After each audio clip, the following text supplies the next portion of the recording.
tribuna.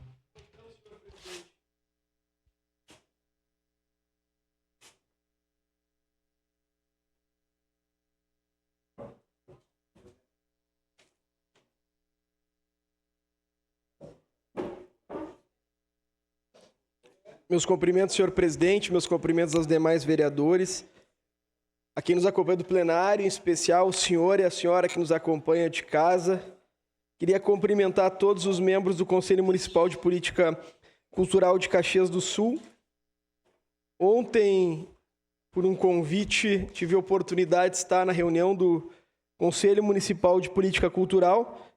Todos nós sabemos dos efeitos que o Decreto 24.201 tem promovido dentro da nossa cidade, mas em especial na cultura, que já tinha sofrido com uma redução significativa dentro do nosso orçamento, promove um atentado àqueles que tanto defendem uma construção de uma sociedade plural. Então, nessa oportunidade, presidente, vou me dedicar à leitura da nota oficial sobre o Decreto 24.201, de 27 de abril de 2026, tendo como autoria o Conselho Municipal de Política Cultural e assinando a nota Franciele de Almeida de Oliveira, presidente do Conselho.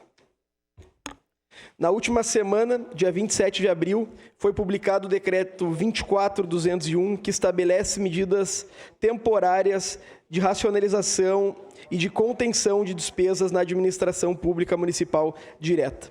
Em reunião extraordinária marcada após a publicação do decreto, ocorrida na noite de ontem, 4/5/2026, o Conselho Municipal se mostrou preocupado com os efeitos deste decreto na pasta da cultura. Entendemos a necessidade de responsabilidade fiscal e de equilíbrio das contas públicas. No entanto, é preciso reconhecer que as medidas adotadas por este decreto atingem de forma desproporcional a cultura e fragilizam ainda mais um setor que já vinha sofrendo com sucessivos cortes. Destaco 2 pontos centrais. O artigo 9º, que suspende a realização de horas extras em todas as unidades administrativas. Sabemos que a grande parte das ações culturais ocorrem à noite e nos finais de semana. Limitar horas extras é, na prática, inviabilizar a execução de políticas públicas culturais, eventos, oficinas, apresentações e atendimentos à população. E o artigo 14, que veda o custeio e eventos de qualquer natureza. Essa medida, ainda que com exceções pontuais, representa um bloqueio direto à dinâmica cultural da cidade. A cultura acontece em eventos, encontros, formações e apresentações. Impedir isso é interromper o fluxo cultural e econômico que esses eventos geram.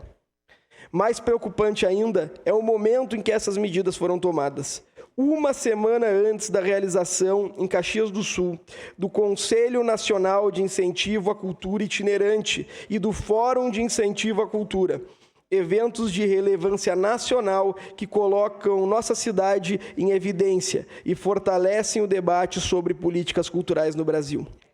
Desde 2025, a pasta da cultura já vem enfrentando cortes orçamentários e limitações operacionais.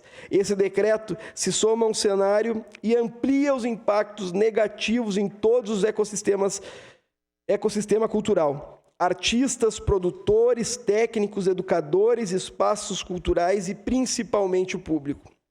É importante lembrar que a cultura não é apenas entretenimento. A cultura é trabalho, é economia, é desenvolvimento e ferramenta essencial na formação de diferentes identidades.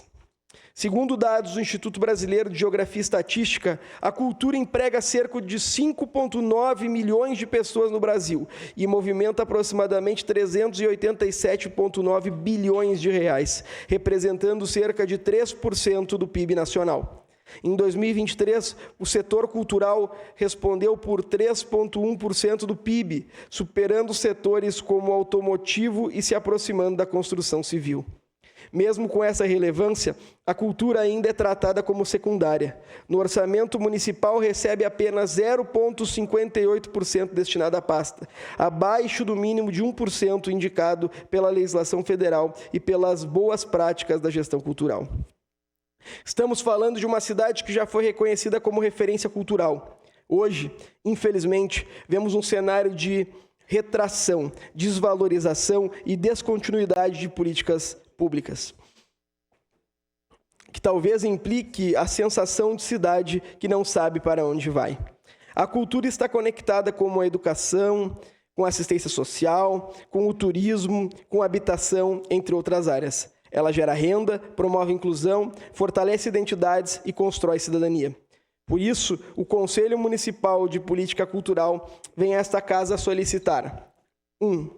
A construção de alternativas que garantam a continuidade das ações culturais, grupos artísticos no município e equipamentos culturais, e o reconhecimento da cultura como área estratégica para o desenvolvimento do município. Peço uma parte. Não estamos aqui pedindo privilégios, estamos pedindo condições mínimas para que a cultura continue existindo, resistindo e contribuindo com a nossa cidade. Também foi deliberado na reunião extraordinária que realizaremos um debate público para tratar sobre os impactos do decreto na pasta, para, através do diálogo, encontrar saídas para reduzir os prejuízos da cultura em nosso município.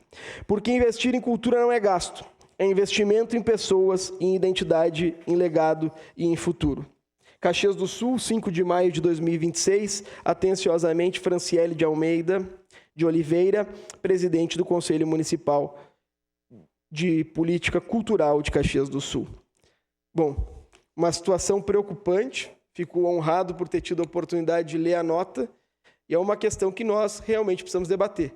Tenho certeza que o vereador Jack vai fazer o chamamento de uma audiência pública para tratar disso na nossa Comissão de Cultura, mas nós tivemos esse debate sendo realizado nessa casa em dezembro de 2025, com a supressão de verbas para o coro municipal, vereador Andressa. Tivemos esse debate agora porque diversas pessoas, vereador Cristiano, não levam a cultura em consideração, mas mais do que isso, que leva a economia da cultura em consideração. A economia da cultura no Brasil é maior que a economia da construção civil. Esse é o tamanho da economia da cultura, vereadora Sandra. A senhora que tem uma relação significativa com a cultura, em especial a folclórica.